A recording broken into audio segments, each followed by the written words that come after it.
characters date way back. I like to say they date from the dawn of the disco era, because my brother and I were kids and we'd make our own comics on typing paper, and he would leave his unfinished comics laying around the house, and he was the one that actually first did characters called Sam and Max, and they were a dog and rabbit detective, but their personalities were really different.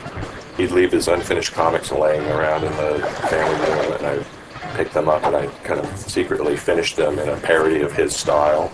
So they started as a parody of the comics of an 8-year-old, and that's how they started forgetting each other's names and how to draw their thumb on the wrong side of the hand on purpose, and the perspective never made sense. So it was just a way of irritating my brother, which was the dawn of these characters. It was 1978, and he wrote me this little document that said, "I don't care about these characters, you can draw them from now on."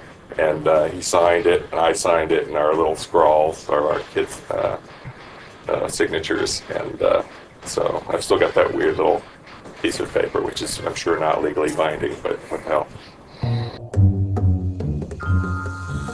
What I do here at Telltale is I create the technology that we use to build the games and that you use to play the games. So all the tools that we use to create every episode of the game, me and my team make, and then the actual program that you run when you're playing the game is also from my team. What's neat about the Telltale engine is it allows us to make really story-based games. That's the guys from Air Force One. Tell them they get the keys back once they say the magic word. Quiet, Max. It's the commissioner. Total collapse of the economy and downfall of Western civilization? Great grinning head of John the Baptist and a pork pie hat stuffed in a rhinestone bowling bag. We're on our way. That have a lot of character and a lot of dialogue and a lot of animation. And it's like an interactive cartoon from beginning to end. And it's all in 3D, which is great. And you can make them really fast and iterate a lot. So it really allows the artists and the writers to really craft the game before we finish it and ship it out. We started the company in order to build out games based on great character and story. A good percentage of people come from LucasArts. That's where I started my career, and we were there to work on some of the great story products that they were doing. Anyone that was into games for a long time knows that the early games at LucasArts had a special feeling around them, comedy and attention to detail around story. So we built a company that was able to tell interactive stories, and what we've done is gone after licenses that we know have a charm and an integrity that stand the test of time, and it's more than just blowing stuff up and or driving around, but it's a more something people can connect with and more people can connect with. It's a good direction for games to go. Well, for the duration of Season 1, I was really excited throughout the entire project about Sam Max. I never lost the drive to keep making it great. I love those characters. I love the kinds of adventures they get into. For me, Sam Max is very fulfilling because they can go in completely different directions every episode. They can always try new things. Nuclear reactors are nearing meltdown. And scores of pasty white nerds will be forced to go outdoors and socialize with normal people. They can always try new things, and that's something that really appeals to me. I don't want to get stuck in a rut ever or keep doing the same thing. Swiss cheese, right? And be quick about it. Ordinarily, I hate yielding to extortion, but I have to admit I'm half charmed by the sheer spunk of that oily little fur. Where'd you put the cheese, Max?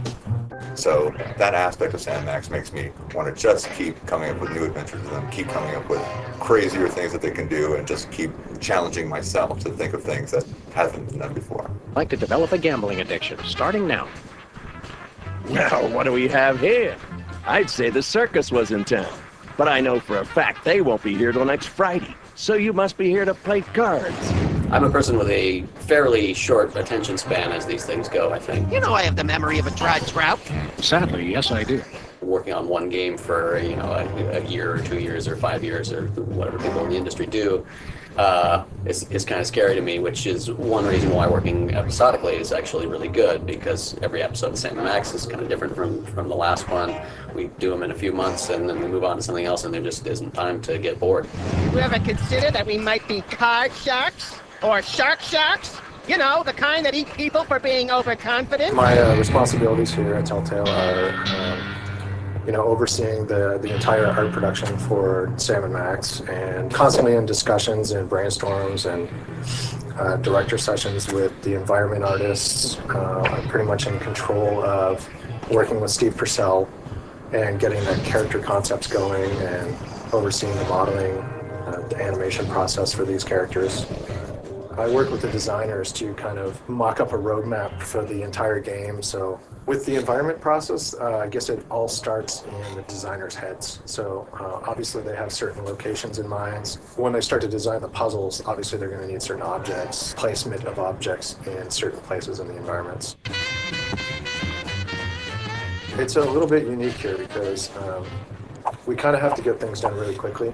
Obviously need a really good concept, think everything through. How much space do Sam and Max need to walk around in this environment? And get that all on the drawing. What usually happens is I'll do a couple drawings and then Steve's drawings come in a couple days later and I just throw mine out because they're awesome. Either that or I'll use what he did and I'll kind of build off that for what we need. I went through and played the original game. I actually hadn't played it all the way through before, and I knew some of the music. It was written by my old colleague. Originally, they were talking about it being a little bit darker, a little bit skewed for a slightly older audience, and maybe a little bit less cartoonish. So, to me, that translated into a little bit more of a hard jazz score.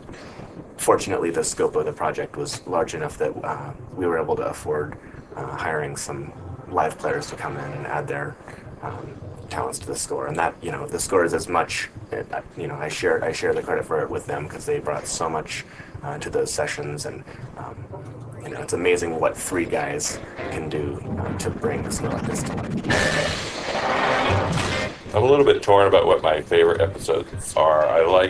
For me, the first time I saw the new version of Sam and Max's car, the DeSoto, driving down the street, I was so pleased because I had talked to Dave Bogan, the art director, about redesigning the car, and I had found a picture of a DeSoto online in 1960, and I had drawn on top of it on a Wacom tablet and done a new kind of a rat rod design for it, sent it to him. And when I saw the model of the car they built, I was so pleased, and getting to see it for the first time driving down Sam and Max's street was really exciting for me. And my next favorite episode,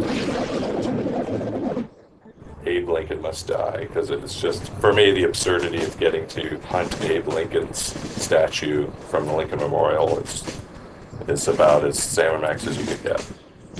The results from the emergency election are coming in, and it appears that former sitcom star Max has been elected President of the United States. In an unprecedented show of bipartisan solidarity, all of the country's political parties have desperately asked for a recount. You've got to be me, you idiot. The level of absurdity that you want to see in a Sam and Max episode. Democracy? I will make you all my hypnotic slaves.